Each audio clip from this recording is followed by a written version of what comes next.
And welcome to the third episode of Mad Men of Untrustworthy Opinions. I'm here with Chris Lewis once again. We're going to be discussing the third episode of Mad Men and skipping over the second because we got busy and you've already read about it and you don't care. So, starting with Mr. Lewis, welcome again. How are you, sir? We've been talking for 20 minutes, but I'm going to pretend like we haven't.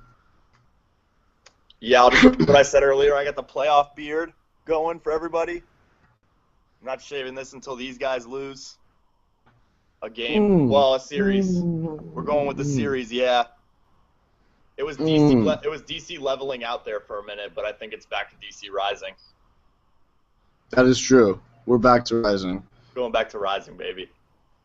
Yeah. So, what we're going to do is talk about the goddamn show and some of the things that happened. So I'm going to go to first Christopher, and let's go with what were your overall impressions of episode 3? Well, I think so. Episode 3 is just another solid episode. Nothing too great about it, but Mad Men can never be bad. You know, at least in my opinion, I don't think it can be bad. So what I've noticed about this season, I know we weren't going to talk about the second episode all that much, but just the episodes in general, the plots only stick with, it's almost like uneven storytelling because the plots only stick within the related episode. I mean, coming into this episode, we kind of seem poised for a big plot to take off between Don and that waitress, Diana. And she's not even in this episode. So while I think it was another solid entry, it's just like these episodes are almost an anthology with no, the plot isn't built on each other from any previous episode. They're like little individual installments. And it just goes back to what I said on the last podcast. You know, they're really focusing on the characters, like always. But, you know, in the other seasons, there was always a plot driving these characters forward, even though it was more about the characters. Now it's really just about the characters as they're wrapping it up, it seems. They did tie up some. They have done a good job in the last couple episodes of tying up some minor storylines from the past, like Rachel Menken, what happened to her, you know, after her affair with Don. I guess it was Rachel Katz, maybe, before. It's Rachel Katz now, her original name was Rachel Menken, the department store owner. And then Bob Benson got wrapped up recently. And, you know, there's a couple others. They actually brought back Lou Avery this episode to show where he was at. I think everybody assumed he just got fired, but he's actually been relocated to the California office. And they actually made mention of that Scouts Honor thing, which is one of the funnier moments of Mad Men and Mad Men history.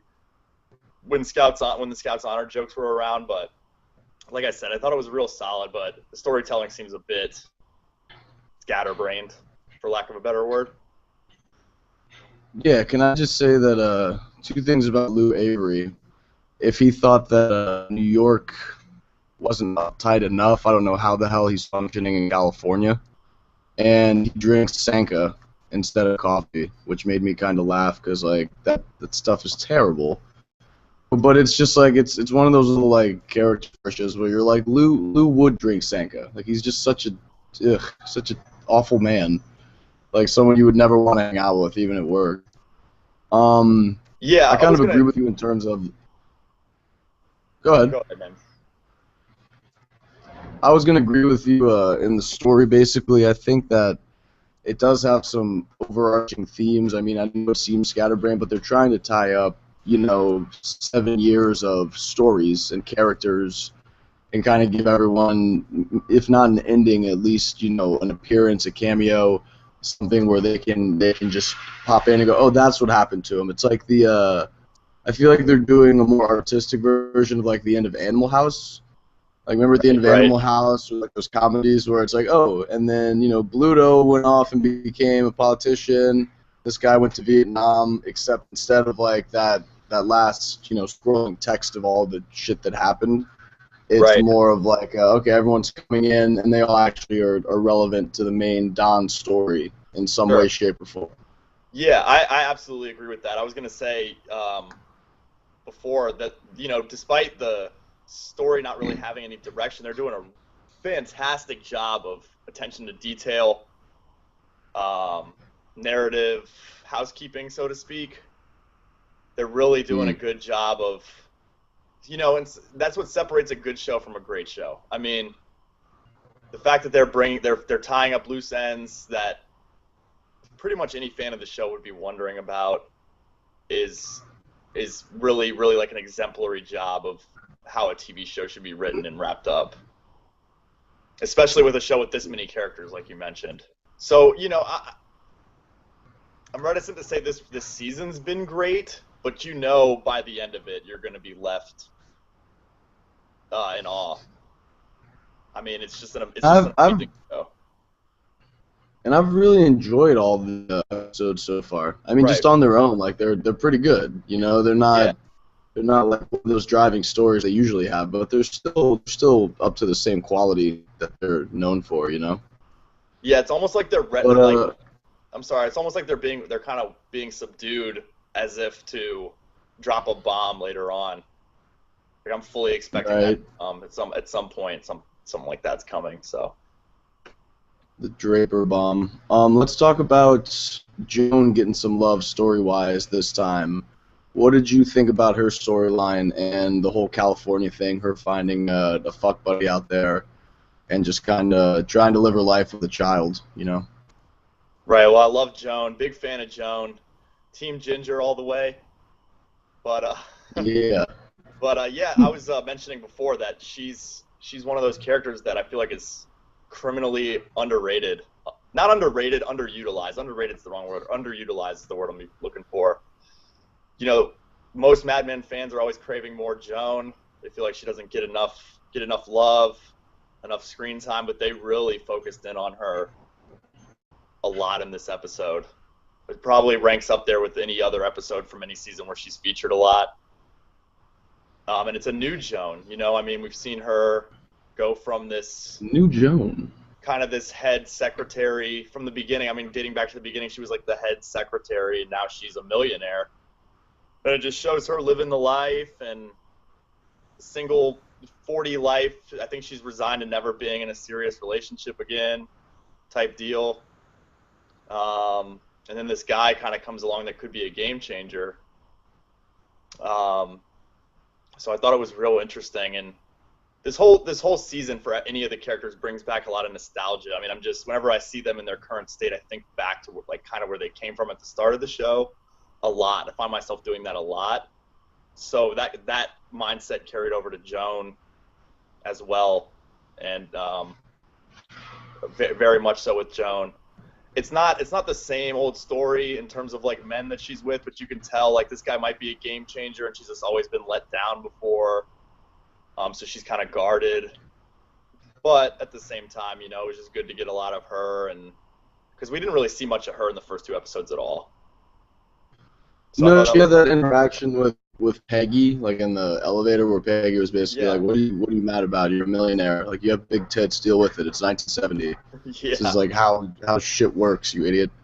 But yep, I thought it was more like for me that whole plot wasn't necessarily just here's Joan trying to live her life. I thought it was more about how no matter what she achieves, like the social standards back then will never let her kind of be who she wants to be. She's a single mom with a little kid, like an aging single mom with a little kid. And even today, that's a rough position to be, even if you don't have giant tits and are a good-looking woman.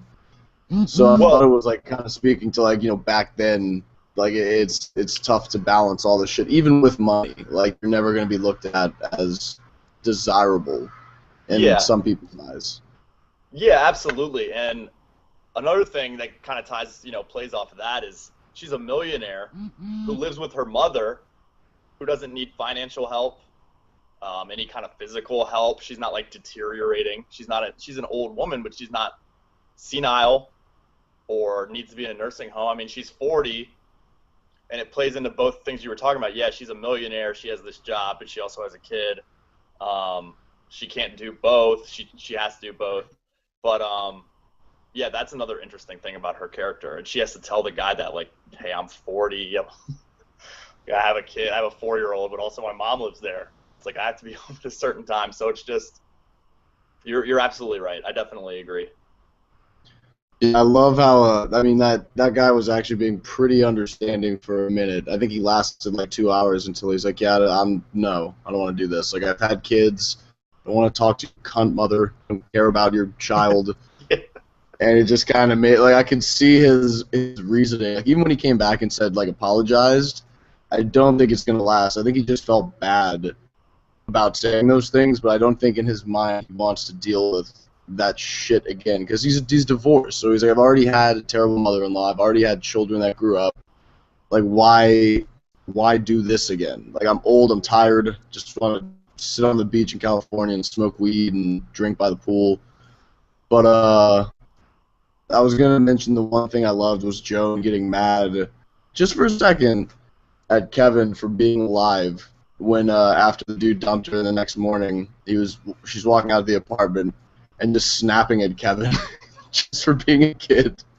Yeah. And that made me kind of, I mean, it made me laugh, but at the same time, it did show like, look, she realizes like I can't treat my child like that because I did all this to myself basically. Exactly. Exactly. But let's move on. We were going to talk about Don Draper's empty, soulless, lonely apartment, and I wanted to ask you, what do you think that's trying to emphasize, with his character? Well, that was from the previous episode. Um, I think that really symbolizes his emptiness as a person. In the scene and in every episode. I mean, they're really focusing. They are, again, he's the main character. They focus on him every episode. So it's just that it's the empty apartment signifies his broken relationship with his ex-wife, and it was just like in true Don Draper fashion, he tries to offer her money to like make it all better. It's just like Right. you really just have no clue.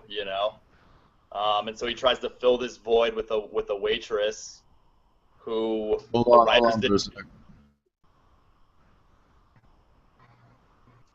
This sound's fucking up. Can you still hear me? Yeah,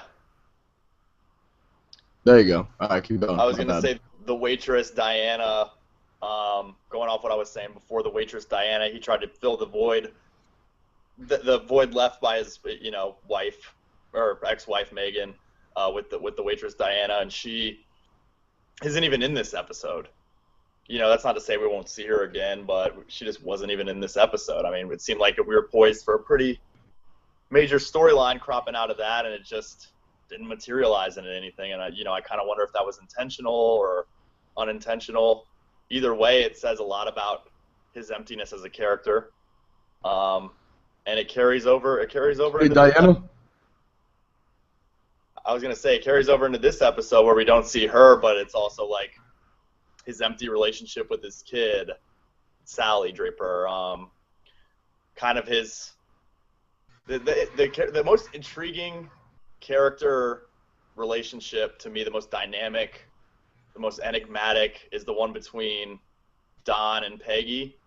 It's so unpredictable what's going to happen between those two, but it even carried over into that relationship with the scene he had with Peggy, where he just kind of treats her serious conversation as a joke. He doesn't really have any feelings Oh, so whatsoever. her performance review, right? Where Yeah, she's like like, was that she's really a just trying to get a straight up performance review. exactly? Yeah. He has no grasp on how he can affect other people's feelings right now. I feel like, and the empty apartment really just does signify emptiness inside. I think that's a pretty obvious symbol. That, at least to me, that's what I got out of it. Especially when you take into account what his realtor was saying about the place, how it's just the most depressing place. She can't sell this place. It's a nice apartment, but it just reeks of failure or whatever she said. So yeah, that's really how I see, and that goes back on what I was saying in the first podcast we did for Mad Men, about how I just see him coming to some really, really ultra sad demise. That's what I see. He's not a happy ending kind of guy. I'm going to keep saying that as long as we do these. And I think the symbolism of the empty apartment symbolizes his emptiness inside, but it also foreshadows what's going to happen to him. I think he's going to alienate everybody around him, or something of the sort, you know. So. Yeah. Also, how great was Don's response when she basically insulted him, and he never takes shit like that lying down. He always has something to say, but she's like, Exactly. This place reeks of failure," and he just goes, "I had a lot of good times here." There's like something Yeah, like yeah. that. Like, no, we've had a lot of fun times in this place, but he had nothing to respond with. He's usually like, he would have been like, "Well, if that's your problem, sell the fucking apartment." But he Yeah, just kind of like admitted, "Oh, well, damn, you're right. This is a really depressing looking place, and I can't believe it, considering all that I've accomplished in this place, you know?" yeah, he's And usually pretty I was headstrong. also gonna say, go ahead, go ahead. I was going to say he's usually pretty headstrong, and even that, what you just mentioned, carried over into his interaction with Peggy in this episode, where she comes at him with this serious, let's do a performance review. He kind of shits on it, and she calls him out for shitting on it, and he has nothing to say. It's just like, he's just not stubborn or unyielding anymore. He's just kind of, like I'm going to say it again, empty inside, man. It's really, really sad. So, well, it'll be interesting to see what happens with him. Also, how much does Don Draper rule for hitting on Sally's friend in front of Sally and then bumming her a cigarette and basically just trying to fuck a 17-year-old? Don Draper's the greatest. Exactly. I think Like, he in did any it. situation, he's just Yeah. yeah. I think he kind of did it unknowingly a little bit. I don't think, when it comes to him, I don't think his moves are really calculated on women. I think he just can say whatever he wants, do whatever he wants, and women will want him no matter what. That was also touched upon on this He episode. can't turn the pimping off. He can't He turn off can. the game. He can. Don Draper is an No. absolute, yes, he's an absolute pimp, if nothing else. And it was touched on a little bit in this episode as well, where he finally really, it's really it's the first time in my memory, at least so straightforwardly, where I was just like, wow, it kind of got brought to the forefront. We all know it, but when a character says it, it's one of those things like when something happens, but then you see a video of it, and then you're like, oh, well, that makes it 10 times worse. It was the moment with him where he Right. had to fire. I forget the character's name right now, but he had to fire one of his copywriters for screwing up twice, horrendously, and the guy got really defensive and actually offensive. He went on the offensive towards Don Draper and was. The main line that it sticks out of my mind is when he's just like, "You're just handsome. You just get away with it because you're Yeah. handsome. Like you're not clever. You're Yeah. just handsome." So. Because he said the exact thing that Don told him to say. He just didn't get away with it, and that's one of those things. It all ties together to his character, just like you mentioned with the kid. He just can do and say whatever he wants. And he doesn't. I don't think he realizes he's hitting on people, and I think, Sally kind of made mention of that at the end of the episode. But yeah, like I said, I think it was unintentional, but it was pretty true to the character, and that's one of the main things we all kind of stick to Don Draper for, is his, that part of his personality. But like you said, there were two, like the jabs at Don Draper are very pointed now. Like before, people would get mad at him because he would do shitty things, but now this season, like, they've been commenting on him as a person, which didn't really used to happen. And like Yeah, both times in this episode, when Sally goes, you and Mom, you and Betty basically you just give attention, like you can't not give attention to people that give attention to you. Like you're so captivated by other people's opinions of you, perceptions of you. So that was a really pointed jab, which coming from her makes sense. But then the one from him, from the guy Don fired, and yeah, I forget his name too, was also one where you're like, well, that didn't ever used to happen to Don by subordinate, and he made a really, really, it kind of cut to his core a little bit. Like Don would have fired him anyway. yeah, But yeah, the fact that he called him out that hard and it was a personal attack that was actually very true. Where it's like, you're just handsome, you wouldn't get away with half the shit you do. if you look like you did, which is, probably true. Even though he Yep. is a talented guy, he gets that appearance, goes a long way in the advertising world, especially because that's really all it is just how things look to you. And he already has like half of that done, basically.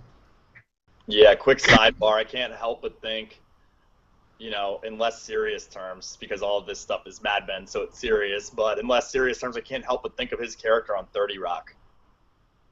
Where he just got away with shit because he's handsome in a much more comedic way in that. But that's what I'm thinking. It's just like kind of like his persona in real life, too. I know he's like much funnier than he comes off in Mad Men in real life, and probably is a cool dude, but like that's really his claim to fame is his looks. So in the show, It makes sense that they have that. I think he's more vulnerable to jabs also, and it all ties back to what I was saying about his character just being like, what is going on? What happened to Don Draper's swagger, almost? Like, he's still got it, but it's a lot more like subdued and withdrawn, I think, so. Plus at this point, like he's he is vulnerable. Like he's lonely. He's like trying to grab onto something. He's having sex with Dirty Diana and like, oh, I'm gonna save you.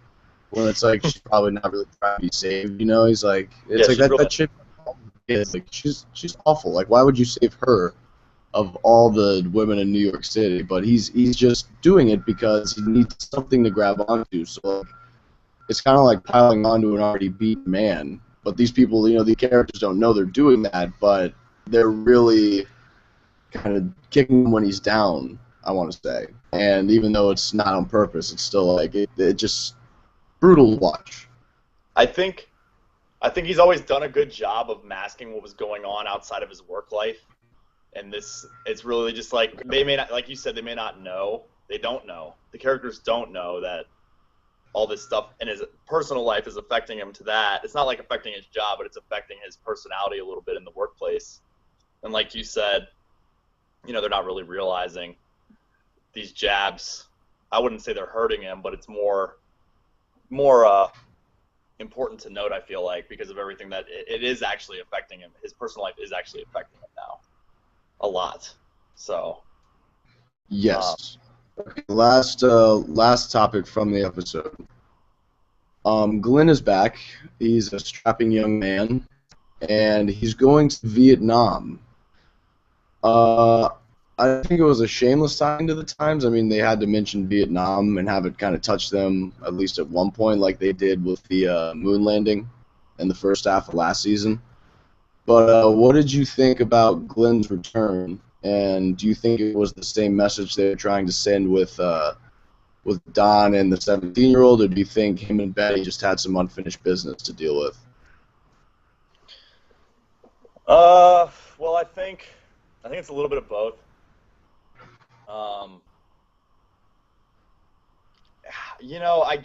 I think they brought Glenn back to kind of signify what time, kind of tie it into the historical, time period of the show, like Mad Men likes to so often do. Yeah. But it did carry some weight within just the themes of Mad Men. I don't know about unfinished business a little bit, because there was always kind of a connection there. If you remember going back, Betty was really unhappy with her marriage with Don, and he was kind of the kid who was home while her kids were away, and they'd like talk and visit, and she grabbed her titty that one time. He was actually the first person she admitted that she was unhappy to, like very, very depressingly, very poignantly, in like season 2 maybe, I guess. Yeah, it just felt like it was good to see him, and again, it goes back to what I was saying.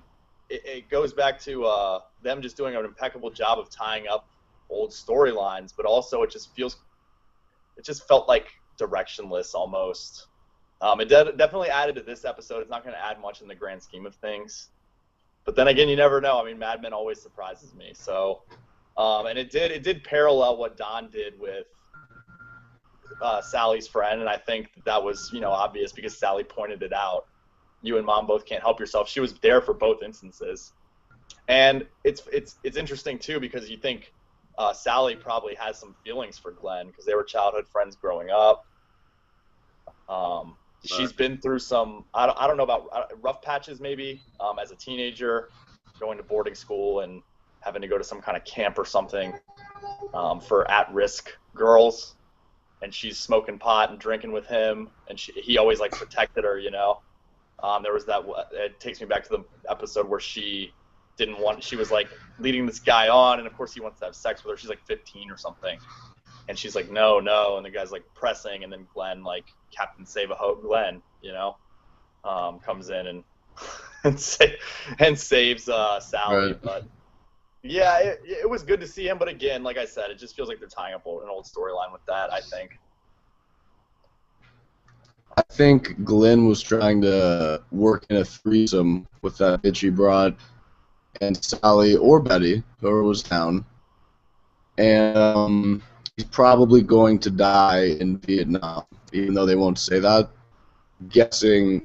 And also, I was looking at, I think there's 4 episodes left. Mm-hmm. Am I right on that?